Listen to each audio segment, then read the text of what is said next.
I needed to get to know the rest of the company. I needed to like understand their perspective, get their trust, be able to come back out and say, okay, well, here's my vision. Here's what's staying the same. Here's what's going to be different.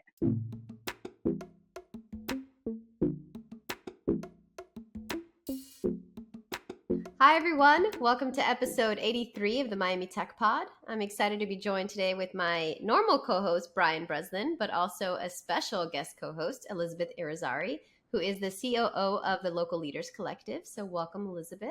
Hi, it's so good to be here on a different podcast. It's kind of fun. Yeah, well, on that note, I want you to give you a chance to introduce yourself a little bit before we introduce today's guests. You mentioned, another podcast, which I would love for you to tell the viewers a little bit about kind of Local Leaders Collective, but also some of the work that you've been doing in the MiamiTech ecosystem over the last few years. Sure, thank you. It's so fun to be here. So with LLC, what LLC is, a Local Leaders Collective. It's a community, forum-based community for entrepreneurs and founders. We have about 70 members right now and growing. We were originally founded by the Knight Foundation. And so our focus is really mental health. Being a founder is quite a lonely journey. And so building forum and having like a local community is so essential. So that's really LLC. We just relaunched Will's Lessons via Leaders.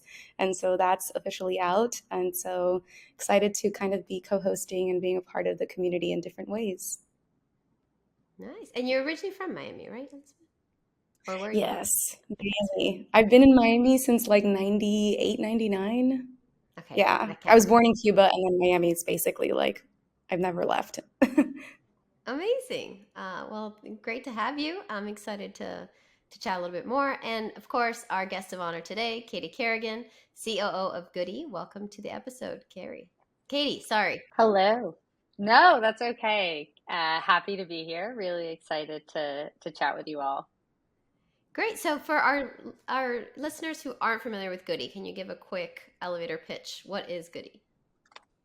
Yeah, absolutely. So we are a gifting platform that makes it incredibly easy to send someone either you love, personal life, friend, family member, or someone on the professional side. So client, employee, a gift, and really taking out all of the logistics that are usually involved in that. So things like trying to find someone's address, picking the right item, knowing their size, their preference, etc.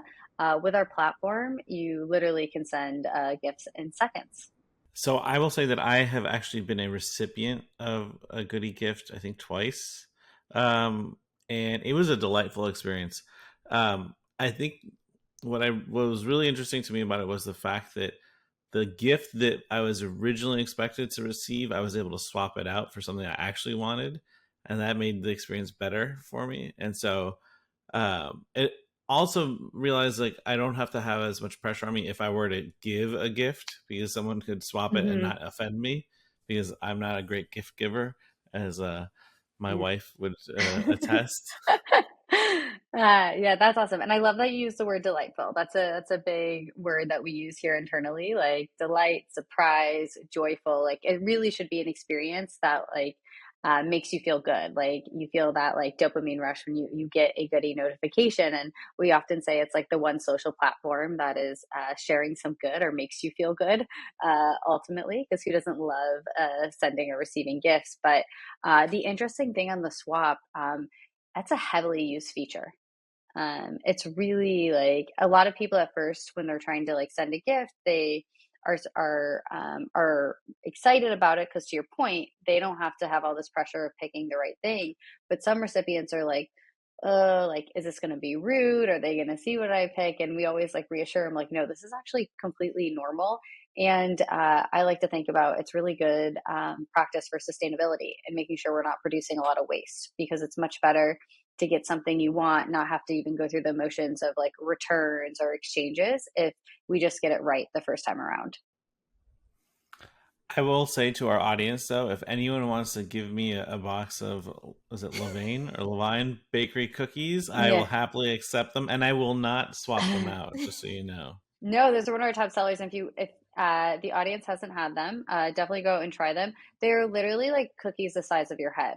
Like I first got them and I'm like, wait, are these cookies or are they like scones? But the story behind them is a marathon runner had actually made them with the idea of like needing to get a high calorie intake after their long run. So I don't know if that makes people feel any better or worse about them, but they are massive, delicious cookies. I think that's the other good part where Brian, you were saying you could send them to me, where it like obfuscates the sender's address and the receiver's address, so people can send it to you without you being creeped out that they know your address. Is there a way to have like a on Goody Wish address, list. like or a wish list that we could put up there? You know, Yes.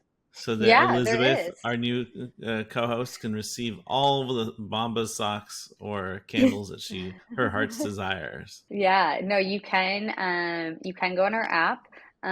We do have we both have a web experience and a beautiful mobile app. But in our app, you can go through and you can put together a wish list, which will then give you a link that you could share publicly. And Already then yeah, going through people it. can just yeah, there you go. Perfect. So, Katie, kind of before we got into Goody a little bit, but I would love to kind of go back a bit in your history and your career path. Kind of where did you start out? How did you end up at Goody? I know you spent a good amount of years at Dropbox learning lots of incredible lessons. So, can you tell us a little bit about your career path toward to getting to Goody? Yeah, absolutely. So, leaving school, my first job in the tech industry was in sales. And it was, the very bottom of the totem pole of cold calling, going through lead lists, making all the, tons of dials, just trying to set meetings for account executives. And I was doing that for a company that was helping mainly government entities digitize their records. Um, and so it was a good like lesson of diving into tech and having my first experience in that sales role. Ultimately, after being there for a little bit, I started to look for my next opportunity, which landed me at Dropbox. And there's definitely some similarities between digitizing government records to what Dropbox had created and built. And when I joined Dropbox, it was also on their sales team, and it was very early on when they were just launching Dropbox for Business. So they were making that transition of being primarily this consumer based, prosumer based tool and really putting something together for business entities. And through my time at Dropbox, which was about 6 years, I joked that I made my own rotational program because I was able to have a number of different positions that taught me a lot of different skills that I'm definitely leveraging today. From the first couple of years of being in a sales role, doing like partnerships, channel partnerships, building a book of business, to pivoting over into sales operations, where I was working on a deal desk team that really focused on the workflows of sales individuals, executing deals, learning a lot about accounting, revenue recognition, the legal side of the house, to then going back into a more programmatic sales system where I was managing our sales assist team, which was just over about 100, maybe like 150 reps globally who were focused on both our chat sales and phone sales to SMB companies. And the my experience at Dropbox particularly like led me into Goody because of this parallel that Goody was also experiencing at this time. So joined Goody very early on, but the original founding team, what they had created was this wonderful gifting app out of COVID of like, how can I connect with family and friends in an easy way when they're moving all over the place? And in creating the app, something that was noticed was individuals were signing up with work email addresses, and those users in particular were sending a lot more gifts than people not on work email addresses, and they were doing it more frequently. So, kind of like I think a lot of good technology, or when you're building something new, you put something out into the universe expecting one thing, and then something else has happened, right? And you can't ignore that. You want to look at that user behavior. Where are you winning? Where is this actually fulfilling some sort of hole um, in the market? And so it was at this point there was this like notice of like, okay, maybe we need to build something for our business users. and our business customers. And that's when I first started working with the Goody team of thinking about that. How do you transition from a consumer led product to having a business offering? And joined them full time in this head of sales capacity CRO. And then after, I think it was about a year in that position, building up the team, original CEO and co-founder Ed, also a pretty active person in the MiamiTech community, decided to take a step back because there was a number of other investments and things that he wanted to concentrate on. And I moved into the role as CEO full time last summer. Yeah, what an incredible journey. Because I saw that it was like what in 2022 that you joined, started head of sales, CRO, and now CEO. How has that been different? Like, how has that experience been like for you starting as head of sales to being CEO? I know, I always joke, I'm like, this escalated so quickly. It's been interesting because, right, it's also been at a time where the markets have changed pretty drastically from when like first coming into, we saw the first rumblings of it kind of before I took over the CEO, but it was like by the time I took over CEO fully in like different mode of not grow at any cost, but hey, we're actually okay if you pull back on your growth if it means you're going to build, more efficiently. Um, and so it was definitely a big time of transition, both like internally for me going in from this role of I had responsibility of maybe like one third of the company to now having responsibility to the entire company. Um, to then also thinking about how is this changing in market for not only our customers, and also just, our investors and our advisors and the people that we had been working with. Um, it was definitely like a ramp period, like any anything else that you're starting off new. I think the way I like to think about things is like, where do I want to be? And how do I set my work back plan to get there? And what are the actions that need to get done? So on a more tactical front of switching over from a like the CRO position to the CEO was I needed to get to know the rest of the company. I needed to like understand their perspective, get their trust, and have a full like kind of do the information gathering piece that I'd put in your like first 30 days of a ramp plan to then be able to come back out and say, okay, well, here's my vision. Here's what's staying the same. Here's what's going to be different now that I'm taking over this leadership. Here's what we're going to build on, and like this is the direction we're going to go. And getting the buy-in of the team is really important there. I think the other thing that no matter if you're like us, a small Series A 30-person company to a company with thousands of employees, the transparency and communication is just like key, I think, to any good like leader. How do you think the fact that you guys were born out of a sort of, I don't know if incubator is the right word, but like a venture studio, how do you think that's affected like how you grow this business and sort of the strategy you take towards growing the business?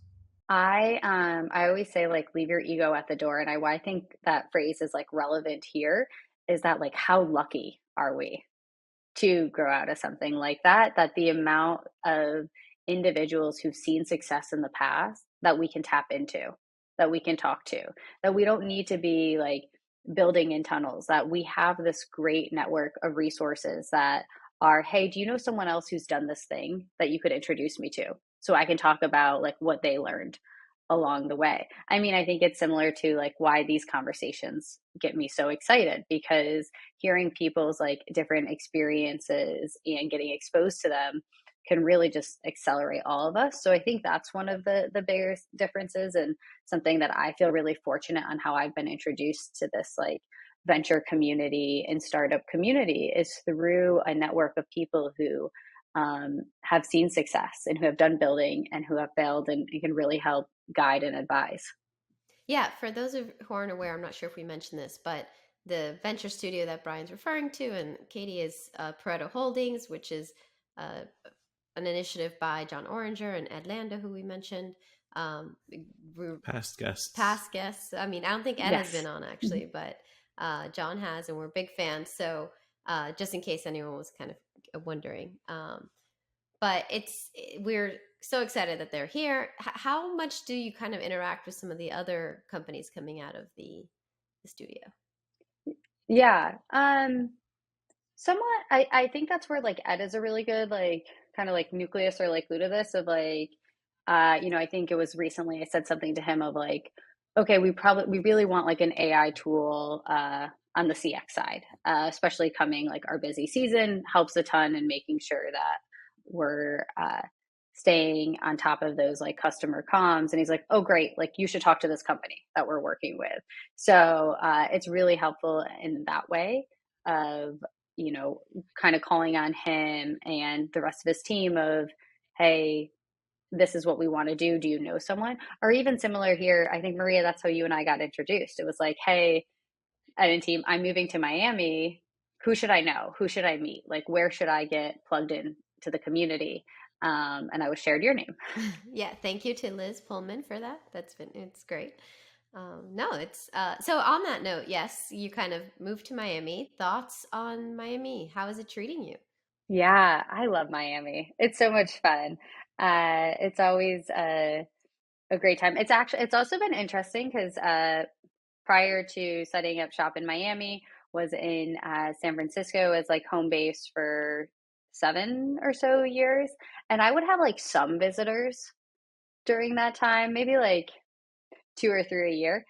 I like Miami, like I feel like I'm running an Airbnb or like an inn. Like I am just like having people rotate out of my guest room all the time, which I think is like representation of like what Miami is, and that it's just like this wonderful, great place that's so warm and vibrant that people want to visit.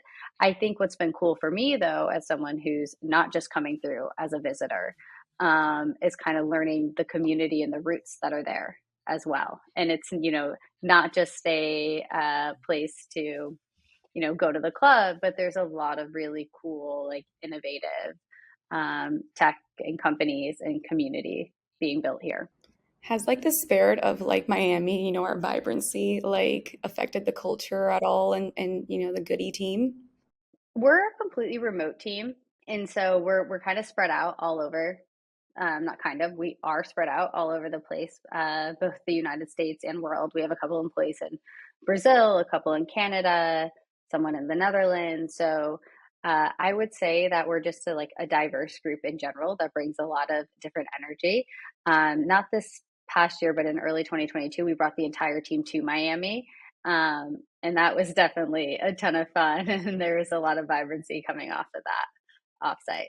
Yeah, that's fun because I feel like founders that are in Miami that have a team that's like kind of globally or even in the US that's spread out, like they tend to have a different kind of culture around how they like engage and just communicate because Miami is so sunny and bright, you can work from anywhere. And that kind of just changes the identity a bit. So that's why I asked. Yeah, no, absolutely. I think there is definitely something fun, right? There's many times where I'm coming onto a call and I'm sitting outside, right? And it's nice for people to see that, to tell them like, uh, you know, even though we are working and we're putting in the grind and we're a lot of hours at like to be in a startup, like how can you do it and enjoy it in like a fun way and make sure that like you're setting yourself up to sustain the grind. So, since you're relatively new to like being in Miami, like deep in Miami, right, versus just visiting for fun, has there been anything that's like truly surprised you about the city and the community that you didn't expect? Yeah, I think I didn't realize like how open and active, particularly like the tech side of the community would be, which has been a really like pleasant, like nice surprise. I actually, and I always say this when I'm like to friends, I think I'm more like doing more networking, meeting up with people in Miami than I've done in San Francisco in a really long time. And I just think it's kind of nice to be somewhere where there is this like, it's not the majority of people who are going through these like unique experiences of building companies or working in tech, where in that, so it's easier to bond with one another and be like, okay, we're experiencing something together, like let's share it. Where um, the, I mean, I love I won't bash. I know there's a lot of people, and they're like two like there's two sides of the pole, right? There's San Francisco and there's Miami, and there's a lot of opinions there. I still love SF. It will, it's still a home to me, so I'm not going to bash it. But it's just like it's just different when everybody is sort of in this bubble and does the same thing. Like the way that like I feel like you respect and treat one another and the ideas is just very different than um, what I find with like in Miami and how much people want to connect with one another. That's great to hear. Yeah. Yeah, I think it's a very unique point in time where there's so many people moving here and going through the same thing. So I'm hoping that that essence always kind of we keep that. But on a more kind of social side, if memory serves me correct from our coffee meeting, you are into tennis. Is that? Are you a big tennis Yeah, well, player? I'm trying. Attempting, I will say. That has definitely been a big pro side to like Miami is that the amenities that are in a lot of these buildings are so incredibly different. Like in SF, I think the building we're in is like 1904. Like the elevator's broken right now, and like, and that's maybe like all you have as in something in the building. Where in Miami, like you get tennis courts and pools, and it's really nice. And so with that, it's been really fun to try to pick up tennis and. I will say I'm still in that beginning phase, but I think I'm on the precipice of like maybe getting to a point where I could hopefully join a league. That's awesome. I'd love to take clinics with you sometime. It's a big thing here in Miami. It's like now it's like paddle. Now everyone's obsessed with paddle. We go through our trends in sports here too. Yeah, no, I know paddleball is like is massive there. And then pickleball is also huge. And this is what's interesting too in the Goody side of more of like a D2C and the brands we bring on. Like we have Recess, which is like makes these like beautiful pickleball paddles, but they're huge. People love them. So going back to Goody for found, I think there's a whole set of circumstances and challenges. I'm sure when you're not the original founder, you're moving into the CEO role. So for anyone out there who's kind of going through that transition, any advice to them on kind of how to make that move, how to deal with maybe some employees that are kind of like, what's going on? Going from colleague maybe Yeah. to now you're their boss. Yeah. Just head on. Like, just like, don't ignore the elephant in the room. Acknowledge that. Ask that question directly. Like, what are your hesitations? Like, do you have any? Like, here's why I am in this role. Here's why, like, here's the thought that was behind it. Here's what I believe in. Here's what I'm going to do for you, like, that we're going to do together. I think trying to pretend that uh, that transition or that relationship didn't just change overnight is going to just like put you in like a harder position long term. So I think one, which like kudos, like my team was amazing about this. And I think also one of the reasons they were amazing about it is because even when I wasn't in a CEO role, I wanted to take ownership in the company and act like an owner. And so, if for the employees, particularly in that transition, who were maybe colleagues, like I had been working side by side with them for, almost a year of putting in hard work and showing I was committed to the company and my style of work and my style of leadership. So it's not like, I'm a brand new person also coming in and asking for you to trust me. Hopefully, and I've sort of just believed this through my entire career. If I do good work, like the trust and the relationships and hopefully good things will follow that. But like I shouldn't need a title to have me act like an owner. I tell my team all the time too, like especially in a startup, which I love, any single person can have such an outsized impact on our company and our future. Like no matter your role, whether you have like my title or you're a BDR or marketing analyst, like if you're a BDR, you could source the next deal that literally changes our trajectory as a company. And it's not maybe it feels like too much pressure at times. There's some people, but for me I'm like that's such an opportunity and like gets me so excited for the team that like yeah, everyone has a job description, but you have room and opportunity to go outside of that and really see if like help us get to that next level and be part, like all of us are part of this founding team of what we're building. So, Katy, you touched on something that was really like poignant to me a second ago, which is like, um, you know, it brings up the question of like, where do you see Goody in 5 years? Like, you have this mission of like everyone building something big and important. Like, what's the like big? What is the hairy audacious goal or big hairy goal that you guys are working towards? Yeah, absolutely. So I believe Goody can be like something that's like very synonymous with like gifting in the same way that like, okay, you're gonna call a car, you're calling an Uber. Something like you gotta send a gift to somebody. It's your birthday, you just received. Like, I want Goody to be pervasive across kind of all elements of someone's life, from using it as a professional tool to personal. But in the way we think about that and how we get there, it's actually at times like maybe stepping away from the term gifting and just actually think about what we're doing and really thinking of it as social commerce is a term we use a lot internally, or like two party commerce. There's and whenever you're going to have multiple individuals part of a transaction, how do we make it so Goody's present? How do we build the technology or the product that allows for that? And so gifting's a very obvious place that it shows up, and we bring you into our platform. Other ways that we think about that is how do we better empower, enable our brands to be able to offer it in their network? How do we look at partners who want to have gifting or commerce or marketplaces as a part of their platform, leverage Goody to do that? We have a really excited partnership that we're actually announcing in a couple of weeks, where they wanted to have that gifting element added to their platform, that now Goody will be powering. We talked about wish lists earlier. How do we make it really easy for anybody, whether you're like a professional influencer to a TikTok influencer, to put together your gift guide every year to share with your followers, and to then have it so they can gift one another, potentially even gift you. I think there's a lot of different ways and places that Goody can get plugged into. So that's kind of where I see this, like the audacious hairy goal is how do we have Goody showing up in a number of distribution channels and areas. So I have a bit of a fun question for you. If there was anyone in the Okay. world you could send a gift to, any kind of gift, who would it be? I'm putting you on the spot. It may be a hard one. Do they need to be alive? Yeah. Now the question They don't is have to dead be or alive. alive. Anyone alive or dead.